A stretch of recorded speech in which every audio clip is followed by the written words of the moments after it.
Jumpa lagi di channel Alman Teknologi. Pada kesempatan kali ini saya ingin menjelaskan apa itu yang bernama postman. Postman ini artinya bukan tukang pos. Postman ini gambarnya seperti orang sedang meluncur.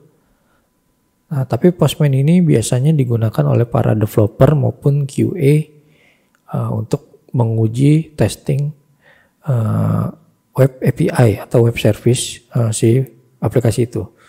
Jadi postman ini kegunaannya untuk mengecek beberapa metode yang disediakan di web method seperti get, post, dan banyak lagi. Kita coba masuk langsung. Postman. Postman ini adalah sebuah aplikasi yang berfungsi sebagai REST client untuk uji coba REST API. Yang tadi saya jelaskan di awal.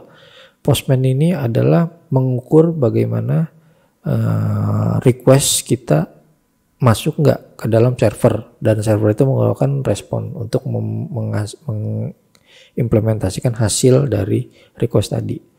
Lalu postman ini bisa digunakan oleh developer pembuat API sebagai tools untuk menguji API yang telah mereka buat.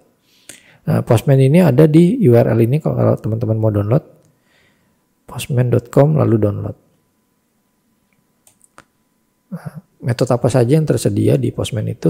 Yang pertama get. Get ini apa? Jadi teman-teman yang nggak tahu get bisa lihat di video tutorial tentang web service. Get ini adalah perintah untuk menampilkan data dan parameter yang dikirim dapat terlihat. Jadi yang sering dipakai itu adalah get, post, put, dan del. Lalu post ini perintah untuk menambahkan data tetapi parameter yang dikirim tidak terlihat. Nah, di sini ada put lagi. Put ini perintah untuk mengubah data dan parameter yang dikirim tidak terlihat. Jadi get ini seperti select, post ini seperti insert, put ini seperti update, del ini seperti delete. Kalau untuk query SQL-nya. Jadi untuk di awal pada saat teman-teman di sini seorang QA atau seorang developer API ini harus wajib mengetahui apa itu get, post, put, dan del. Oke. Bagaimana cara menggunakan postman ini? Di sini tampilannya seperti ini postman-nya. Di sini ada beberapa menu. Mungkin saya nggak bisa mencobakan satu persatu, tapi di sini adalah history dari API yang sudah dites sama teman-teman nanti. Lalu sini ada workspace. Workspace itu adalah kerangka kerjanya, tampilan tempat kerjanya ini untuk yang mana gitu. Lalu sini ada API network, itu untuk nanti private atau public untuk settingan di QA pada saat untuk membuat otomatisasi. Pertama, klien membuat request di postman sesuai metode yang dibutuhkan. Di sini pada saat si klien buat metode get, pilihnya get. Pada saat membuat metode post, pilihnya post. Pada saat membuat metode del, pilih del sini. Lalu ketikkan URL-nya. URL ini bisa sama dengan namanya endpoint. Jadi kalau teman-teman di sini dikasih sebuah dokumentasi, itu URL itu sama dengan endpoint-nya. Lalu kedua di sini masukkan authentication header dan parameter. Jadi biasanya pada saat ada kita integrasi sistem dengan third party, di situ memasukkan authentication-nya di sini biasanya berupa token bearer yang bisa sejam sekali berubah, bisa setiap hari berubah ataupun statis di situ. Ini authentication di sini. Ada juga yang membuat token sendiri, itu bisa ditaruh di header sini. Gitu. Biasanya saya menggabungkan keduanya. Saya menggunakan token bearer, saya menggunakan juga header dari API gateway. Nah, untuk get di sini semua parameternya kita bisa taruh di param ini.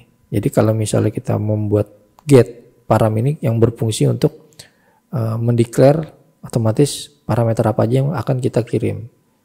Lalu di sini ada body. Body ini biasanya kalau kita menggunakan post, put maupun del, karena dia parameter tidak terlihat, dia biasanya berupa JSON. Nah, di situ pada saat selesai kita ketiga, jika semua sudah disetting, kita klik tombol send di sini. Klik send, lalu akan tampil responsnya di sini, sukses atau gagal atau tidak tersedia atau tidak diizinkan. Biasanya 200, 404, 405, nah itu bisa otomatis tampil di sini. Nah itu adalah cara untuk menggunakan postman. Jadi postman itu sebenarnya lebih luas lagi. Intinya kalau untuk developer dia lebih alat untuk pengujian API yang dibuat itu cocok apa enggak dan data yang dibutuhkan itu sesuai apa enggak. Tapi untuk di QA, Postman ini benar-benar bisa membuat otomatisasi testingnya. Jadi dengan apa? Dengan membuat di sini seperti collection, lalu collectionnya ini diintegrasikan ke dalam mockup-nya, mockup server di sini. Nah, itu nanti bisa ada sebuah script untuk mengotomatisasikan function-function yang sudah tersedia itu. Oke, seperti itu. Terima kasih. Salam dari saya, Alman Teknologi.